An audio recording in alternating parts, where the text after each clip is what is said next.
கல்லை எடுத்து போடுங்க. இப்போ இங்க நாட்டம் வருமே, இறந்து 4 நாள் ஆயிடுச்சு.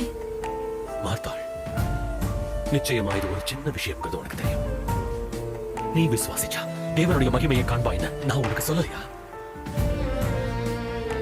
நான் திரும்பவும் சொல்றேன், கல்லை எடுத்து போடுங்க.